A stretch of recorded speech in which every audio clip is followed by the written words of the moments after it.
네, 오늘은 마태복음 이제 9장으로 넘어가는데 마태복음 9장 1절에서 8절을 읽고 시작하겠습니다.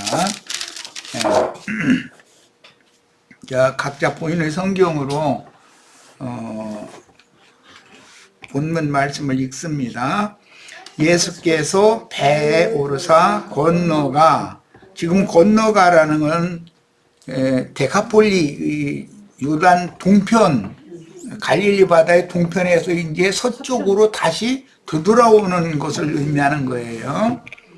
예수께서 배 오르사 건너가 본 동네에 이르시니, 여기 본 동네에 이르렀다 이 말은 잘 마음에 꼭 담아두셔야 돼요. 네. 침상에 누운 중풍병자를 사람들이 데리고 오거늘 예수께서 그들의 믿음을 보시고 중풍병자에게 이르시되 작은 자야 안심하라, 네 죄 사함을 받았느니라. 여기 죄들의 사면을 받았느니라 해요. 어떤 서기관들이 속으로 이르되 이 사람이 신성을 모독하도다. 예수께서 그 생각을 아시고 이르시되 너희가 어찌하여 마음에 악한 생각을 하느냐, 네 죄들의 사면을 받았느니라 하는 말과 일어나 걸어가라 하는 말 중에 어느 것이 쉽겠느냐.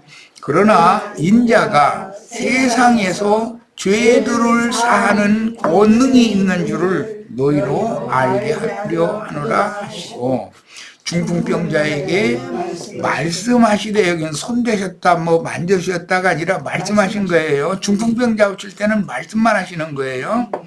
일어나 네 침상을 가지고 집으로 가라 하시니 그가 일어나 집으로 돌아가거늘 무리가 보고 두려워하며 이런 권능을 사람에게 주신 하나님께 영광을 돌리니라.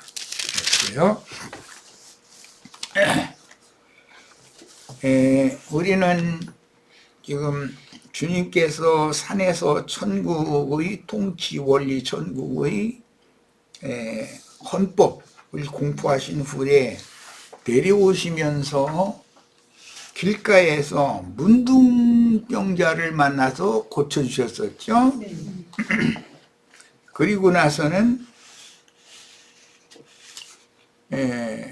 백부장의 하인이 집에서 중풍병을 앓고 있는데 그 중풍병을 고쳐주셨죠. 두 번째는.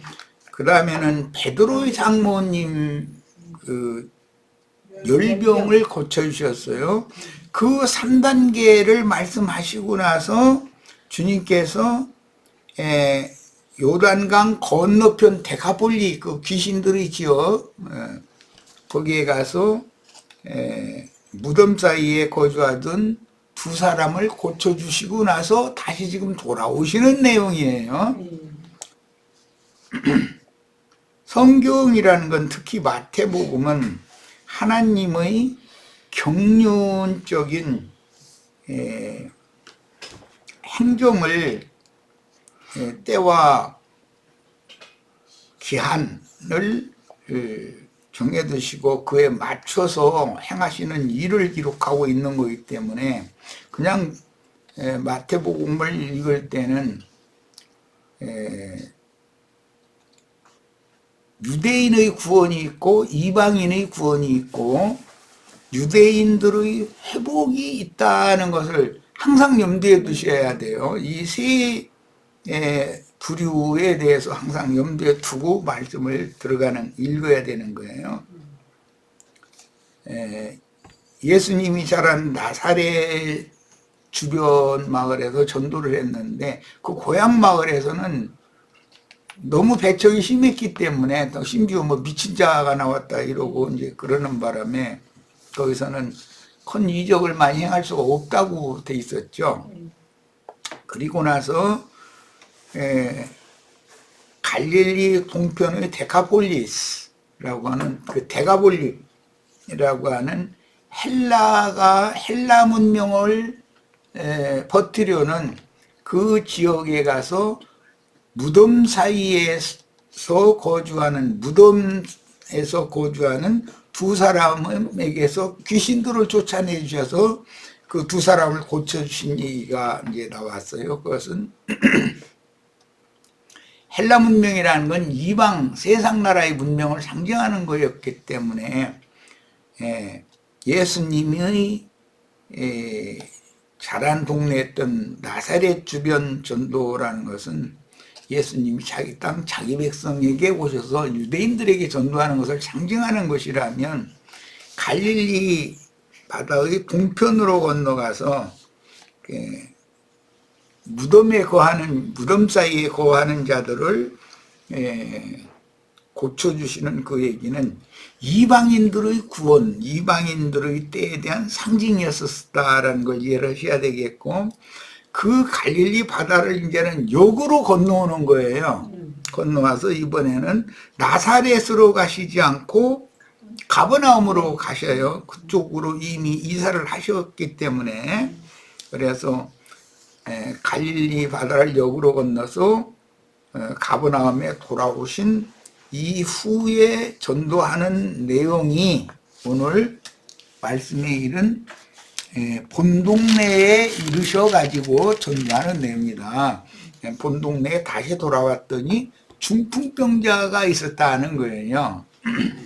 그 중풍병자를 고치는데 뭐 사람 넷이 중풍병자를 병상에 이렇게 누워있는 채로 예수님의 지붕에 올라가서 지붕을 뜯고서 아래로 이렇게 달아내렸다, 이제 이렇게 돼 있어요.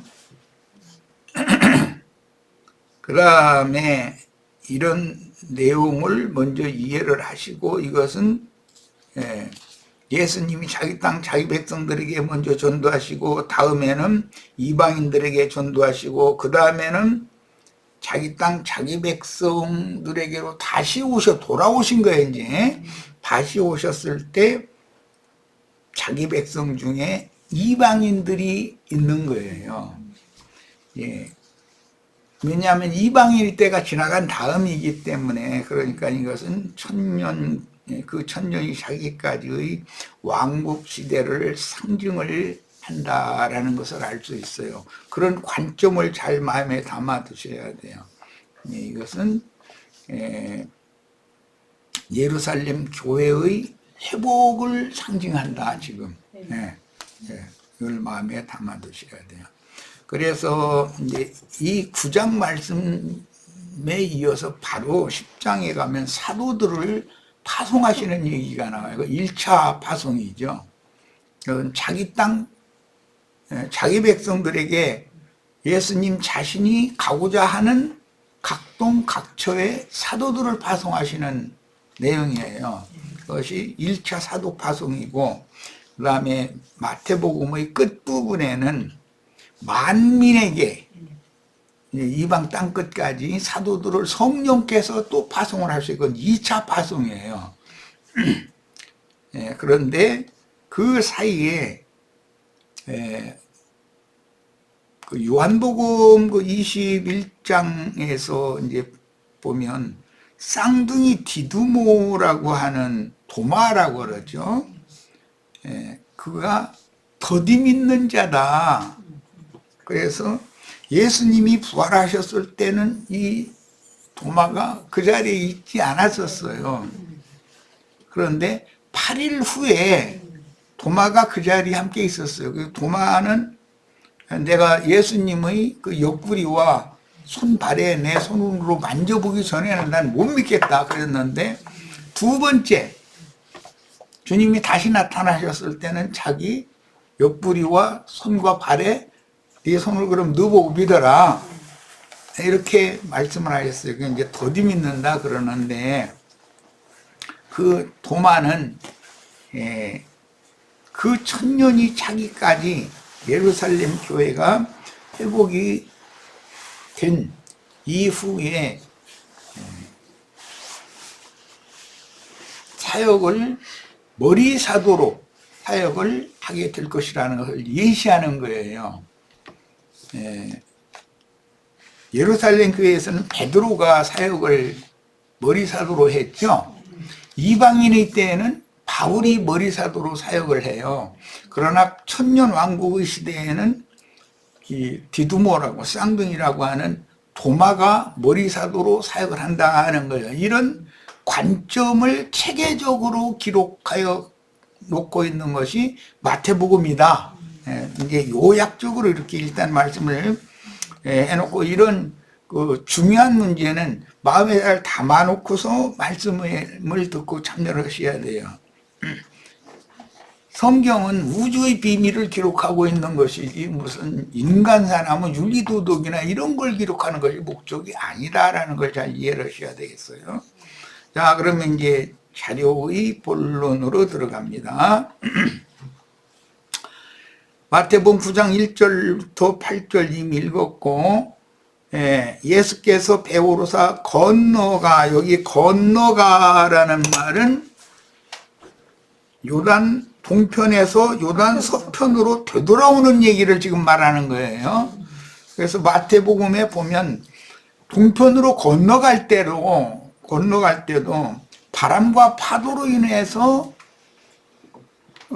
많은 어려움이 있었고, 예수님은 뭐 고물 뒤편에서 이렇게 베개를 메고 주무셨다고 돼 있고, 돌아올 때도 바람과 파도가 역풍으로 불었다고 이제 이렇게 돼 있고, 거기서는 예수님이 주무셨다고 돼 있지 않고 바람과 파도를 타고 제자들이 돌아오는 배로 걸어서 파도 위를 걸어서 오셨다고 돼 있어요.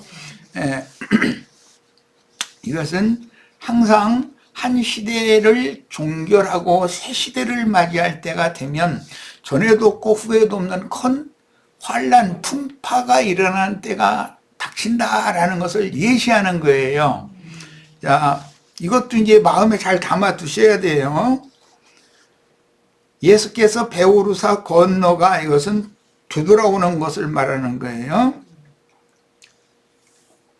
복음은 예루살렘으로부터 전파가 시작이 되어지고 우주를 한 바퀴 돌아서 그 다음에 다시 본 곳으로 온 다음에 거기에서 다시 또 시작이 되는 거죠.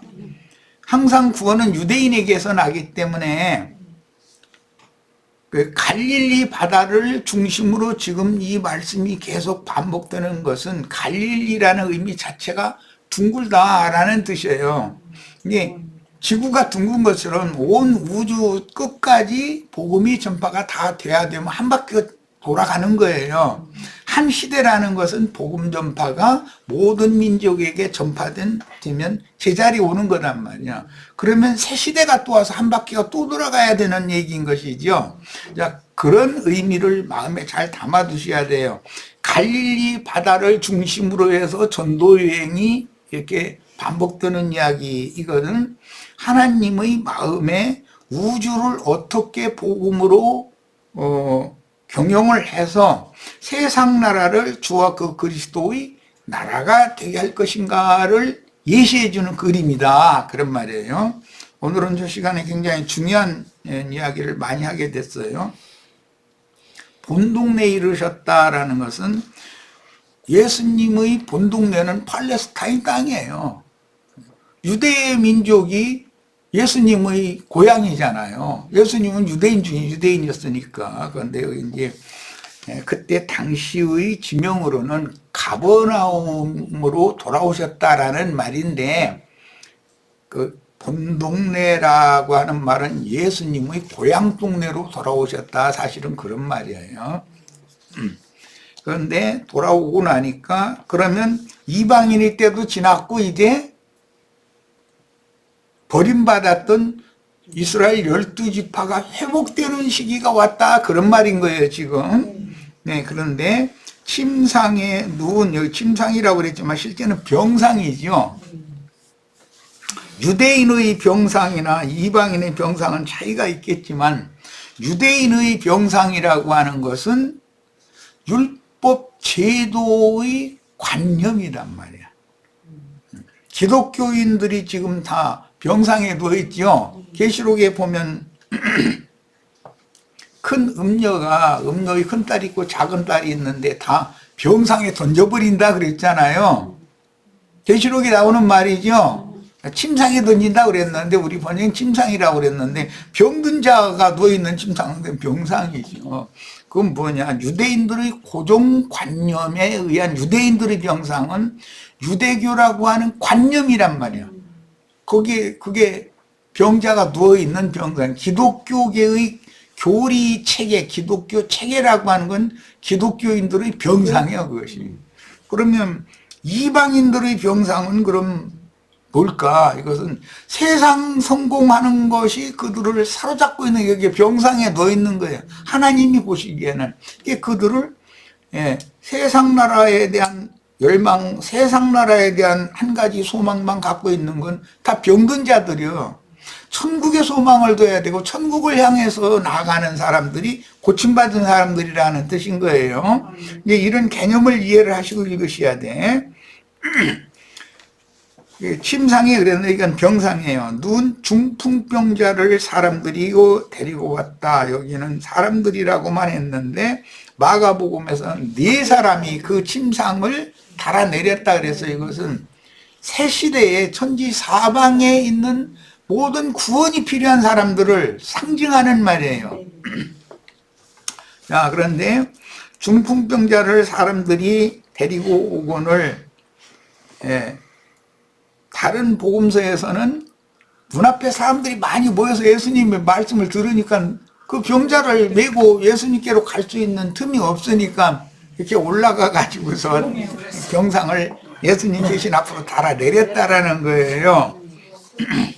그러니까 그 병자를, 중풍병자를 고쳐주고자 하는 4사람의 열망이 여간이 아닌 것이죠. 앞에 이미 백부장의 집에 하인이 중풍병을 앓고 있는데 그 백부장이 예수님을 찾아가서 집에 있는 하인을 고쳐달라고 할 정도의 그 하인을 사랑하는 마음이나 그 고쳐주고자 하는 열망이 굉장했잖아요. 그 믿음을 보시고 말씀을 해서 고쳐줬다는 거잖아요.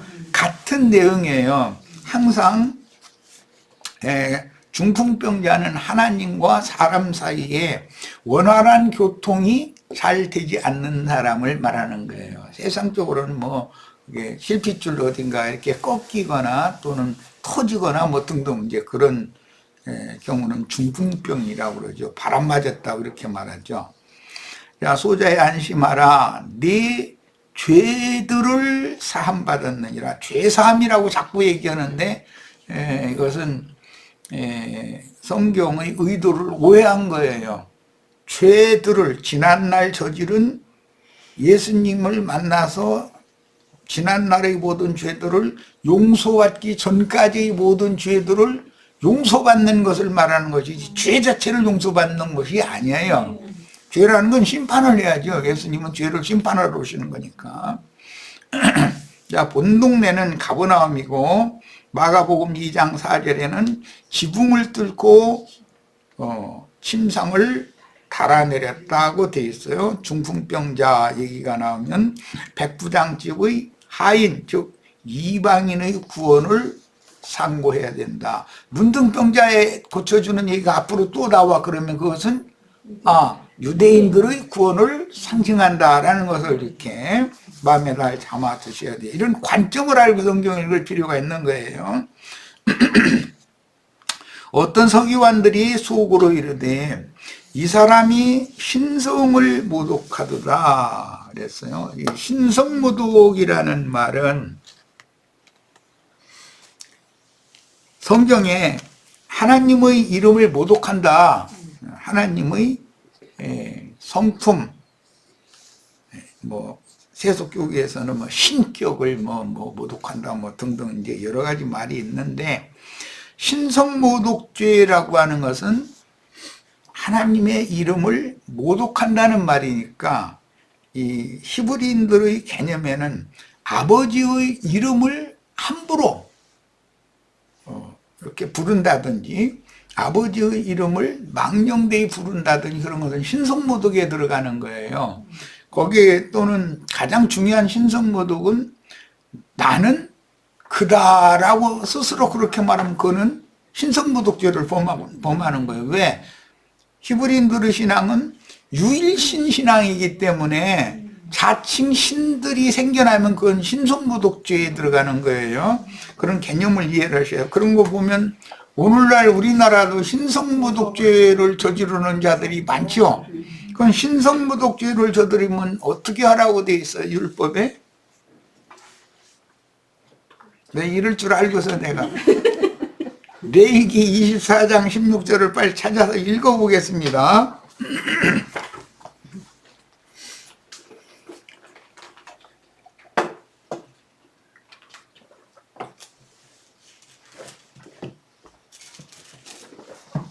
자, 찾으셨죠? 여호와 이름을 모독하면, 레위기 24장 16절이에요. 자신의 성경으로 다 찾아 읽으세요. 그래야 마음에 새겨지니까 그래요. 신성모독죄라는 얘기가 구약 성경에 나와 있는데, 신성모독이라는 이름, 그 죄명이 뭘 말하는지를 이제 아셔야 되고, 예. 그걸 어떻게 심판하는지를 알아야 되잖아요. 레위기 24장 16절, 여호와 이름을 모독하면, 아버지의 이름을 모독하는 것은 히브리인들은 절대로 용납이 안 되는 거예요. 모독한다는 건 뭐냐? 내가 신이다. 이렇게 말을 하는 것이 신성 모독죄예요. 여호와 이름을 모독하면 그를 반드시 죽일지니 그랬어요. 그러니까 많은 율법 항목에서 뭐 매를 몇 대 때리라든지 뭘 어떻게 하라든지 등등 집 밖에 쫓아내라든지 뭐 많은 형벌 방법이 있어요. 있으나 즉결 심판으로 사형에 처하는 죄목이 하나 있어요. 요즘에 우리나라에서도 그 내란죄를 범한 자는 법 조문에 사형밖에 없다는 거예요. 사형. 그러니까 내란죄는 어떻게든지 면해야 살아남잖아요. 그러니까 이렇게 시끄러운 거예요.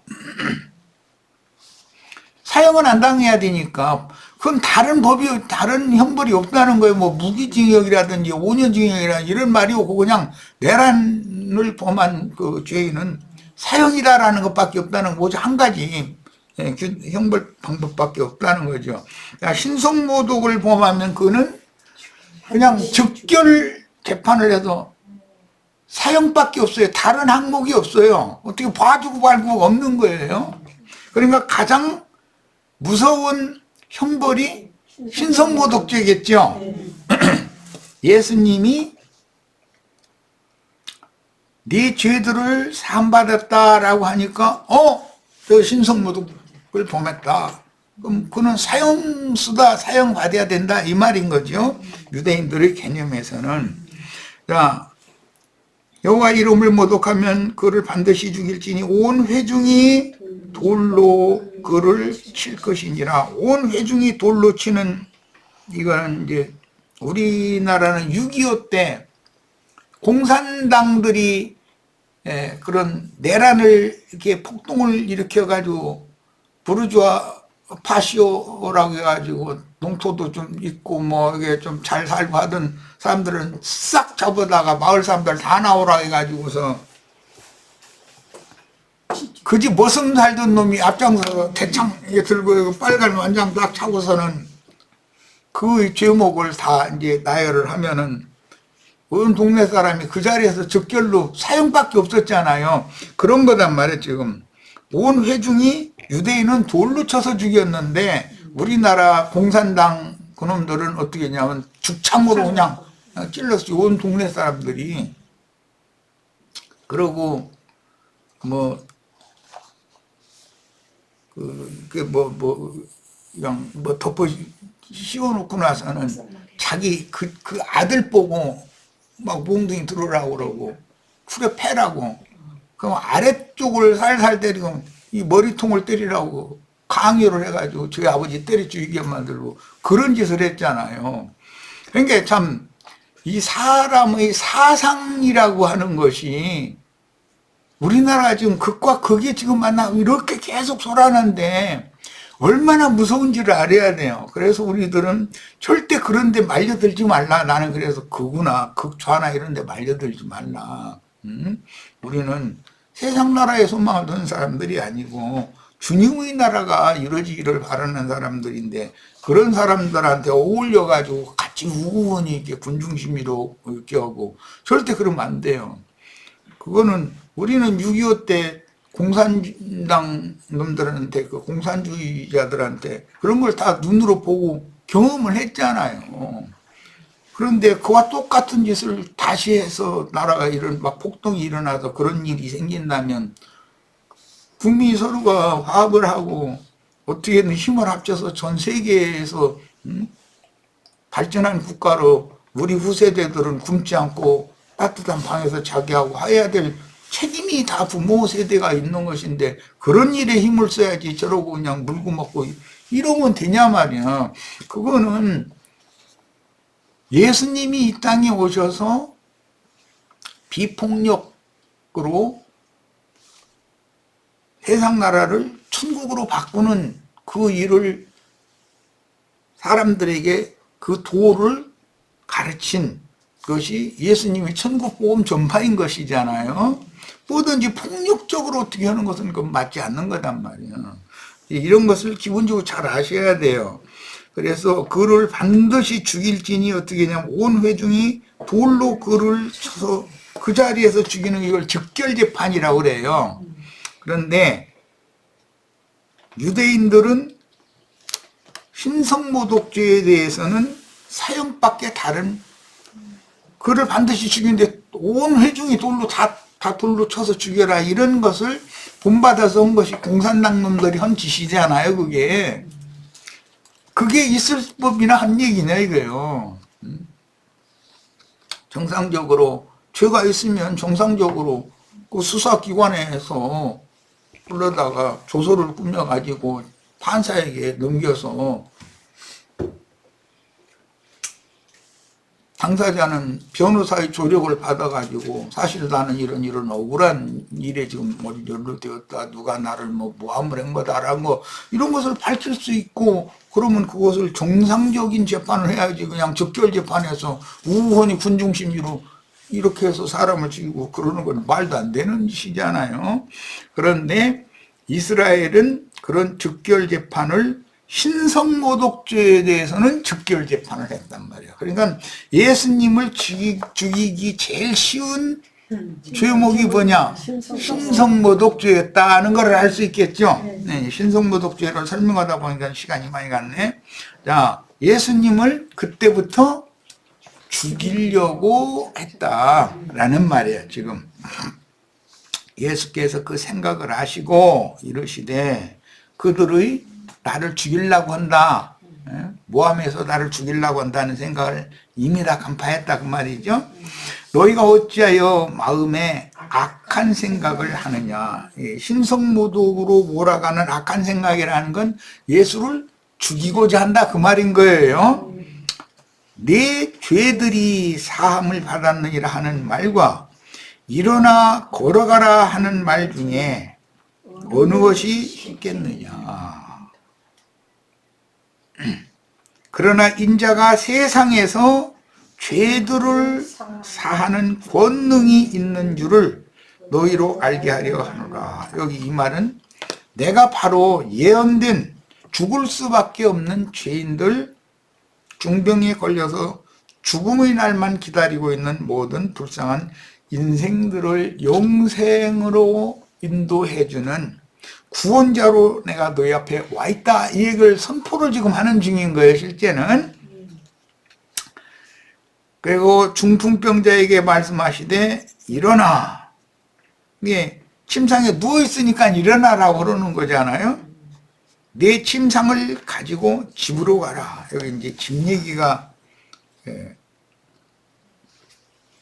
베드로의 집 얘기도 나왔고 백부장의 집 얘기도 나왔는데, 또 예수님의 집 얘기가 있고, 침상을 가지고 중풍병자가 자기 집으로 돌아가는 얘기가 나와요. 자, 이거 전부 하나님의 경륜적인 우주 경영과 연관되는 말들이다라는 거예요. 일어난다라는 건 부활 때를 상징하는 거예요. 그가 일어나 집으로 돌아가거든을 죽은 자와 방불했고 아무런 소망이 없는 죽음의 날만 기다리던 자인데 주님께서 그를 부활 소성시켜 가지고 집으로 돌아가게 해줬다는 거예요. 우리가 보고 두려워하며 이런 권능을 사람에게 주신 하나님께 영광을 돌리니라. 이런 권능이라는 것은 죽을 수밖에 없는 죄인들을 생명을 얻어서 집으로 돌아가서 영생을 누리게 해주는 그런 권능이죠, 지금. 예. 마가복음 2장 1절부터 12절 이 같은 사건의 평형 문구입니다. 수일 후에 예수께서 다시 가버나움에 들어가시니, 지금 다시는 뭔 말하는 것이죠? 데가볼리라고 하는 요단강 동편 지역의 사역을 마치고 다시 갈릴리 바다를 역으로 돌아와서 가버나움에 예수님의 그 전도하는 집이 있었어요. 그 집 지붕을 뜯고서 지금 네 사람이 침상 네 사람이 그를 줄로 달아 내렸다는 거예요. 집에 계시다는 소문이 들린지라 많은 사람이 모여서 문 앞까지도 들어설 자리가 없게 되었는데, 그때 당시는 예수님이 육신의 몸을 입고 이곳저곳으로 돌아다니셨죠, 전도를 하러. 그런데 다시 돌아올 때는 그 영이 되셔서 돌아오는 거예요. 하늘 아버지께서 승천하셨다가 지금 영으로 자기 땅 자기 백성들에게 다시 돌아오는 얘기잖아요. 그걸 흔히 말하는 재림이라고들 그렇게 말해요. 많은 사람이 모여서 문 앞까지도 들어설 자리가 없게 되었는데 예수께서 그들에게 도를 말씀하시더니, 도라는 건 죽음의 세계를 떠나서 영원한 생명의 세계로 가는 길을 가르쳐 주셨다. 가는 방법을 가르쳐 주셨다 그 말이죠. 사람들이 한 중풍병자를 네 사람에게 메워가지고, 이 네 사람은 새 시대의 땅끝 모든 민족 만민을 상징하는 말이에요. 메워가지고 예수께로 올세 무리들 때문에 예수께 데려갈 수 없으므로 그 계신 곳의 지붕을 뜯어 구멍을 내고 중풍병자가 누운 병상을 달아내리니, 예수께서 그들의 믿음을 보시고, 항상 이방인의 구원은 믿음이죠. 중풍병자에게 이르시되 작은 자야 네 죄들의 사함을 받았느니라 하시니, 어떤 서기관들이 거기 앉아서 마음에 생각하기를, 그들은 율법 조문을 너무나 잘 알고 있는 사람들이죠. 서기관들이니까 이 사람이 어찌 이렇게 말하는가. 신성모독이로다. 신성모독 지금 쭉 설명했어요. 우리나라는 내란 범죄다. 그건 그 재판을 하면 사형밖에는 다른 그 형이 없어요. 오직 하나님 한 분 외에는 그들의 신앙이 이거다 이거예요. 자칭 하나님, 내가 곧 그다, 내가 곧 구원자다, 내가 그 선지자다, 그라고 하는 관사를 붙이는 어떤 용어를 하나님과 관계에서 자신이다라고 말하면 그거는 죽여야 된단 말이야. 하나님 한 분 외에는 누가 등이 죄들을 사하겠느냐. 그들이 속으로 이렇게 생각하는 줄을 예수께서 곧 중심에 아시고 이르시되, 예수가 예언된 메시아요, 그분이 유일한 참 하나님이라는 사실을 안 믿는 자들이 지금 이러는 거죠. 네. 이것을 마음에 생각하느냐. 중풍병자에게 네 죄들의 사함을 받았느니라 하는 말과 일어나 네 병상을 가지고 걸어가라 하는 말 중에서 어느 것이 쉽겠느냐. 그러나 인자가 땅에서 죄들을, 이거는 땅에서는 사실은 새 땅이에요. 새 하늘과 새 땅. 돌아온 곳이니까 죄들을 사하는 예. 범죄들을 사면한 권세가 있는 줄을 너희로 알게 하려 하노라 하시고 중풍병자에게 말씀하시되 내가 네게 이르노니 일어나 네 병상을 가지고 집으로 가라 하시니 그가 일어나 곧 병상을 가지고 모든 사람 앞에서 나가거늘 그들이 다 놀라 하나님께 영광을 돌리며 이르되 우리가 이런 일을 도무지 보지 못하였다 하더라. 이런 일을 평상시에 덜 보았으면 메시아가 몇 번 와서 또 죽고 몇 번 와서 또 죽고 그래야죠. 도무지 보지 못했던 사람들이 예수님의 재림 이후에 그 천년이 차기까지 이런 일이 있는 거예요, 이제. 자, 우선 첫 시간 여기까지에서 마칩니다. 잠깐 쉬었다 이어가도록 합니다.